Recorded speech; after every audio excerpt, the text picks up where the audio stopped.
I'll never forget the night I first heard them whispering.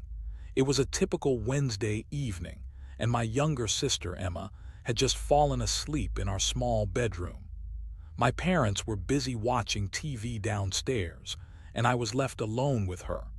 At first, I thought it was just the usual creaks and groans of the old house settling into its foundations. But then I heard it, a faint whispering that seemed to be coming from Emma's room. I froze, my heart racing as I tried to pinpoint the source of the sound. It sounded like a soft, raspy voice repeating the same phrase over and over. "Find the face in the mirror." The words sent shivers down my spine, but I couldn't shake the feeling that it was just Emma's imagination playing tricks on her. I tried to convince myself that it was nothing more than a weird dream or a stray cat meowing outside. But then I heard it again, louder this time, and with an unmistakable malevolent tone. It sent a chill down my spine as I realized that something was very wrong. I hesitated for a moment before cautiously approaching Emma's room to investigate further. As I peered into the darkness, I could have sworn I saw her sitting up in bed, staring straight at me with an unblinking gaze. Her eyes seemed to be black holes sucking all the light out of the room, and her skin was deathly pale. The whispering grew louder, more urgent, as if it was trying to convey a message that only she could hear. I took a step back, my mind racing with questions. What was going on? Was Emma okay? And what did "find the face in the mirror" mean? As I turned to leave, I caught a glimpse of something out of the corner of my eye, a shadowy figure lurking just beyond the doorway. I spun around, but there was no one there.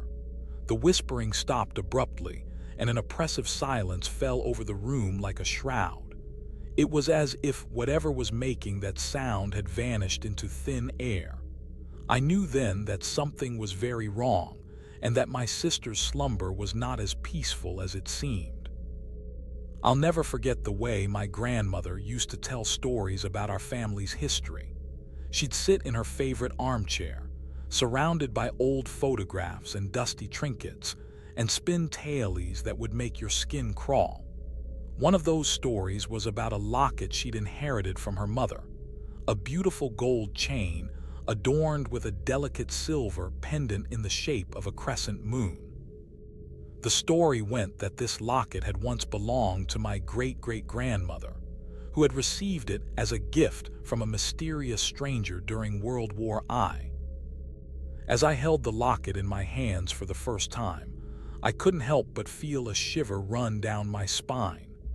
It was as if the chain was alive, pulsing with an otherworldly energy that seemed to seep into my skin.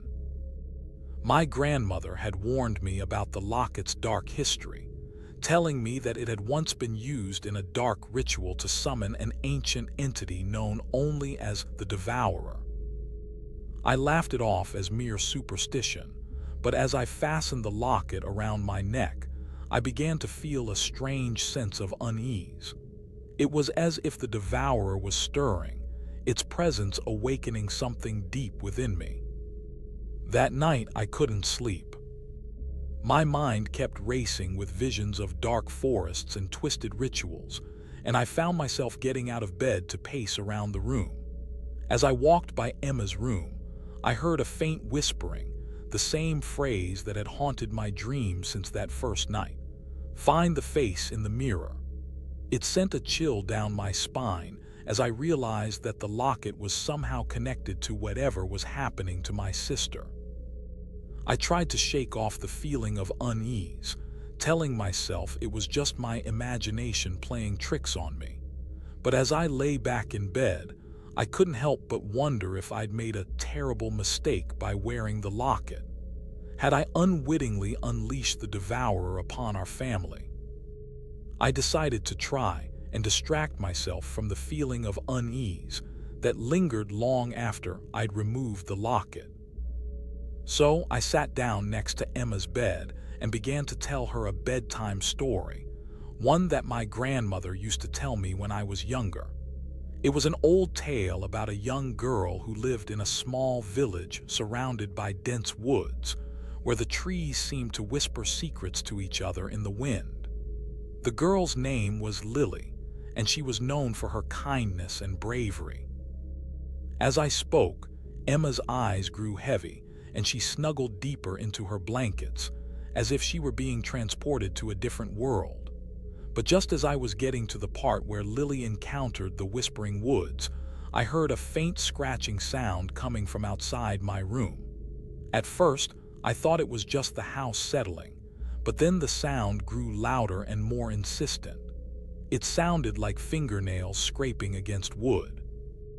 Emma's eyes snapped open and she sat up in bed with a look of terror on her face. "What is it?" she whispered. I tried to reassure her that it was nothing, but she shook her head. "I don't want you to tell me anymore," she said. "Just stop." I hesitated for a moment, unsure of what to do next.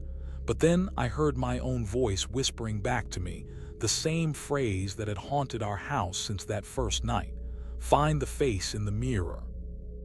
It was as if something was trying to get my attention, to draw me into its dark world. And with that, everything went black. As I regained consciousness, I found myself in a dark and unfamiliar room. The walls were made of cold, gray stone, and the air was thick with the scent of dampness and decay. Emma was nowhere to be seen, but I could hear her faint whispering coming from somewhere in the distance.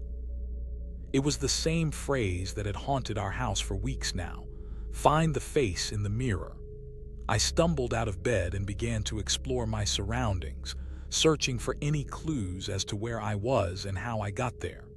The room seemed to stretch on forever, with rows of identical doors leading off into the darkness. I opened one door at random, and a faint light spilled out onto the floor. Behind the door lay a small, dimly lit room filled with antique mirrors. There were dozens of them, each one reflecting a different image, some of Emma's face, others of my own, but one mirror in particular caught my eye. It showed a figure I didn't recognize, a woman with long, flowing hair and eyes that seemed to bore into my soul. The image was distorted, as if it was being reflected through rippling water, but there was something about her that seemed familiar. I felt a shiver run down my spine as I realized that this might be the face Emma had been searching for all along. But what did it mean? And why did it seem to be calling to me? I spent hours staring at the mirror, trying to make sense of the distorted image. But the longer I looked, the more my mind began to unravel. The woman's eyes seemed to be drawing me in, pulling me into a world where reality was twisted and distorted. I felt like I was drowning in a sea of madness, with no lifeline to cling to. Emma's whispering grew louder, more urgent, until it was almost deafening.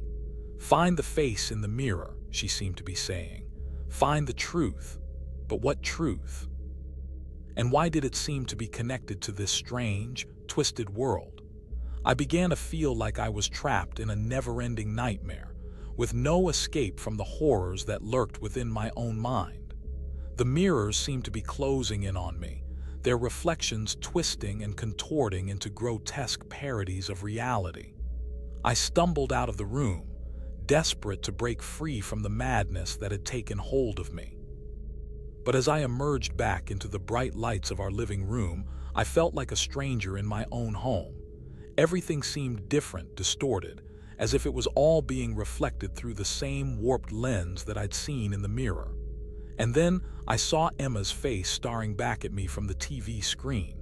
She was sitting on the couch, her eyes black as coal and her skin deathly pale. "Welcome home," she seemed to be saying. "The main course of madness is about to begin." As I sat on the couch beside Emma, I felt a sense of dread wash over me. Her eyes seemed to be sucking the light out of the room, leaving only an abyss of darkness in their wake. She began to speak, her voice low and husky, like a cat purring in my ear. "You see, brother," she said, "the truth is that we're not alone in this world. There are those who lurk in the shadows, waiting for us to let our guard down. Her eyes seemed to gleam with an otherworldly light as she continued. They're the ones who whisper secrets in your ear when you think no one's listening. They're the ones who make you question your own sanity. I felt a chill run down my spine as Emma leaned closer, her breath cold against my skin. "I've been talking to them," she whispered, "and they've told me that our family has been hiding secrets for generations." Suddenly, the lights in the room began to flicker and dim, like candles being extinguished one by one. The air grew colder, heavier with an unseen presence. I felt like I was drowning in a sea of darkness, unable to swim back to the surface. And then I heard the whispers, soft at first but growing louder, more insistent. "Find the face in the mirror. The truth is hidden in plain sight. You'll never escape the shadows." The words seemed to come from all around me, echoing off the walls of my mind. I felt like I was being pulled apart by some unseen force, my sanity unraveling thread by thread. As I sat there, frozen in terror, the whispers grew louder and more intense. The room around me began to distort and twist, like a funhouse mirror reflecting my deepest fears. Emma's eyes seemed to be burning with an otherworldly energy, as if she was being fueled by some dark and ancient power. She leaned forward, her face inches from mine, and whispered a single word in my ear: "Remember." Suddenly, memories came flooding back, memories of our family's history, of the locket, of the whispers in the mirror. I remembered the stories my grandmother used to tell me, the ones about our family's dark past and the secrets we'd kept hidden for generations. And then I saw it, a vision of our ancestors, standing in a circle around a great stone altar. They were chanting and singing, their voices rising and falling in a hypnotic rhythm. The locket was at the center of the circle, pulsing with an otherworldly energy. As I watched, transfixed, the vision shifted and changed, revealing secrets that had been hidden for centuries. Our family's history was not what it seemed. We were not who we thought we were. And then, reality began to unravel further, like a thread pulled from a tapestry. The room around me began to dissolve, like mist in the sun. I felt myself being lifted out of my body, soaring upwards on a tide of madness. The whispers grew louder still, until they became a deafening roar that filled my ears and consumed my mind. And then, everything went black. I awoke to an empty room. The bed was made, but I knew that Emma had not slept in it for weeks. The mirror on the wall reflected a stranger's face, a face that was mine yet not my own. The whispers had stopped, but the feeling of being watched persisted. I tried to shake off the sense of unease, telling myself it was just a side effect of the madness that had consumed me. But as I got out of bed and began to dress, I felt a presence behind me. I spun around, but there was no one there. The room seemed to be empty, yet I knew I was not alone. I tried to focus on my day-to-day routine, but every time I looked in the mirror, I saw a different reflection staring back at me. Sometimes it was Emma's face, other times mine. It was as if I was living two separate lives. The dreams began shortly after that. I would fall asleep and find myself in vivid, disturbing scenarios, my grandmother's house, but it was not as I knew it. The furniture was different, the colors were wrong, and there were people lurking in the shadows. I would wake up with a start, my heart racing, and wonder what horrors had been playing out in my subconscious. As the days went by, the dreams grew more intense. I would find myself in strange places, old forests, abandoned buildings, and dark streets that seemed to stretch on forever. And then there were the faces of people I knew, but did not recognize.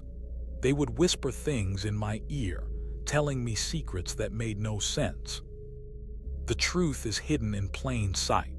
You will never be free. The dreams left me feeling unsettled and scared. I felt like I was losing my grip on reality.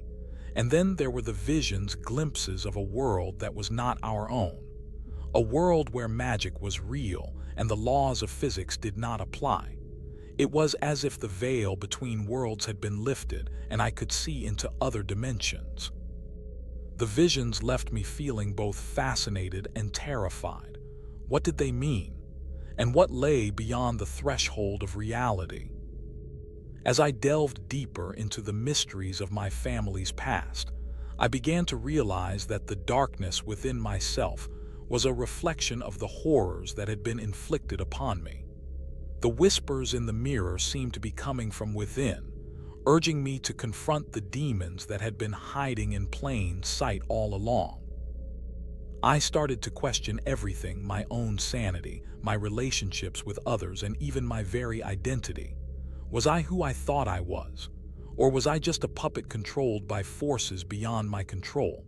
The more I searched for answers, the more I felt like I was losing myself.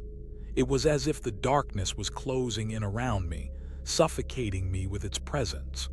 One night, I received a mysterious letter with no return address. The words were typed on plain paper, but they seemed to leap off the page and into my soul. "You have been living in denial for too long," it read. "It's time to face the truth." I felt a chill run down my spine as I realized that whoever wrote this was right. I had been avoiding the darkness within myself, trying to keep it at bay with distractions and rationalizations. But now, the mask was slipping, and I was staring straight into the abyss. The letter seemed to be a wake-up call, a reminder that I had a choice. I could continue down the path of denial or face the darkness head-on. I knew that the consequences of either choice would be dire, but I also knew that I couldn't keep running from the truth any longer. With a sense of trepidation, I made my decision to confront the darkness within myself. I took a deep breath and stepped into the unknown, ready to face whatever lay ahead. As I stood at the threshold of this new reality, I felt a strange energy coursing through my veins. It was as if an ancient power was stirring, awakening from a slumber that spanned centuries. The air seemed to vibrate with an otherworldly presence, and I could feel the weight of history bearing down upon me. Suddenly, the whispers in the mirror ceased, and an unsettling silence fell over the room. I knew then that I had crossed a threshold, one from which there was no return. The darkness within me began to coalesce into a tangible form, taking on a life of its own. It was as if my own soul had become a vessel for an ancient curse, one that had been passed down through generations of my family. I felt the curse stir, like a serpent awakening from a deep slumber. Its presence was palpable, a cold, clammy sensation that seemed to seep into my very bones. I knew then that I was no longer in control. The curse had taken hold, and I was now its unwitting pawn. As the darkness closed in around me, I felt my grip on reality begin to slip. The world around me began to distort and twist, like a reflection in a funhouse mirror. Time itself seemed to warp and bend, as if the very fabric of reality was unraveling before my eyes. I stumbled through the days, lost in a haze of madness as the curse continued its insidious creep. Every step felt like a betrayal, every decision a calculated risk. The whispers returned, their voice a constant presence in my ear, urging me deeper into the depths of darkness. "You will never be free," they hissed. "You are forever bound to this curse." And with that, I knew that I was doomed to walk this twisted path for eternity. As the curse continued to take hold, I found myself becoming increasingly enthralled with the bedtime ritual. It was as if my mind had become trapped in a cycle of hypnotic repetition, where the only thing that mattered was the next night's ceremony. I would lie awake for hours, my heart racing with anticipation, as the darkness outside seemed to pulse with an otherworldly energy. The whispers in the mirror grew louder, urging me to surrender to the ritual, to let go of all resistance and allow myself to be consumed by its power. And so I did. I surrendered to the curse, letting it wrap its dark tendrils around my soul. As the days passed, the ritual became more and more intense. I would perform the same actions over and over, my movements becoming slower and more mechanical as if I was a puppet on strings. The words of the incantation grew louder, echoing off the walls of my mind like a mantra. Tonight, we call forth the darkness. Tonight, we call forth the shadows. And with each passing night, the ritual seemed to grow stronger, as if it was feeding off my own fear and desperation. I knew then that I had crossed a threshold into madness, and there was no turning back. The curse had become a living, breathing entity, one that fed on my very sanity. As the nights wore on, the world outside began to distort and twist, like a reflection in a funhouse mirror. The stars seemed to bleed into the sky, casting an eerie glow over the landscape. And I knew then that I was no longer alone. The curse had summoned something from the depths of the abyss, something ancient and malevolent that lurked just beyond the edge of perception. It watched me, waited for me, its presence a cold, clammy sensation that seemed to seep into my very bones. And with each passing night, I felt myself becoming more and more entwined with this dark entity, until it was almost impossible to distinguish between reality and nightmare. As the darkness closed in around me, I felt my grip on reality begin to slip. The curse had become a living, breathing entity, one that fed on my very sanity. I knew then that I was no longer in control. The world outside had become a twisted, nightmarish realm, where shadows danced and laughter echoed through the streets. I stumbled through the days, lost in a haze of madness, as the curse continued its insidious creep. Every step felt like a betrayal, every decision a calculated risk. And then one night I saw it, the face that had haunted my dreams for so long, the one who had whispered cruel truths in my ear and fed on my fear. It stood before me, its eyes blazing with an otherworldly light, as if it was the very embodiment of the curse. "Welcome home," it hissed, its voice like a rusty gate scraping against concrete. I knew then that I was doomed. The curse had claimed me, body and soul, and in that moment I felt my mind shatter into 1,000 pieces like glass dropped on stone. The world went dark and I was consumed by an eternal silence. When the sun rose again, they found me, slumped over my desk, surrounded by candles and ancient tomes, my eyes wide open with terror. My mind was gone, lost in the depths of madness. And as they looked into my vacant stare, they knew that I was no more. The curse had won.